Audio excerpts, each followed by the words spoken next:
DWN TV news में आप सबका स्वागत है और मैं आपके साथ अम्बी वर्मा। तो चलिए आगे बढ़ते हैं कुछ खास खबरों की ओर।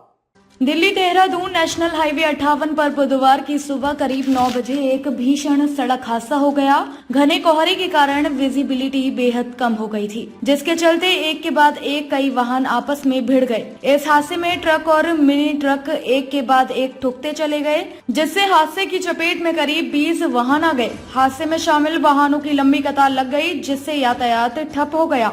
ये हादसा नई मंडी कोतवाली इलाके के जानसठ रोड ओवर ब्रिज पर हुआ। घने कोहरे के कारण विजिबिलिटी इतनी कम थी कि वाहन चालकों को सामने कुछ भी दिखाई नहीं दे रहा था। दिल्ली की तरफ से आ रहा एक ट्रक की पीछे से अचानक एक मिनी ट्रक से टक्कर हो गई, जिसके बाद एक के बाद एक कई वाहन इस हादसे की चपेट में आ गए। दुर्घटना में मिनी ट्रक चालक गंभीर रूप से घायल हो गया है।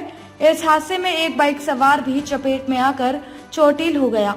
हादसे की सूचना मिलते ही पुलिस मौके पर पहुंच गई। घायल चालक को तुरंत अस्पताल पहुंचाया गया, जिसकी स्थिति बेहद नाजुक बनी हुई है।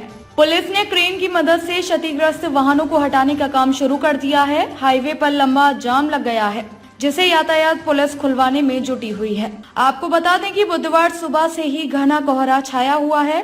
विजिबिलिटी बेहद ही कम है, जिससे वाहन चालकों को बेहद धीमी गति से गाड़ियां चलानी पड़ रही हैं। कोहरे के कारण हाईवे पर यातायात में बाधा उत्पन्न हो रही है। नेशनल हाईवे पर 10 मीटर से भी कुछ सही दिखाई नहीं दे रहा है, जबकि आज सुबह तो स्थिति भी खतरनाक थी और 2 मीटर तक का भी दिखाई नहीं दे रहा था।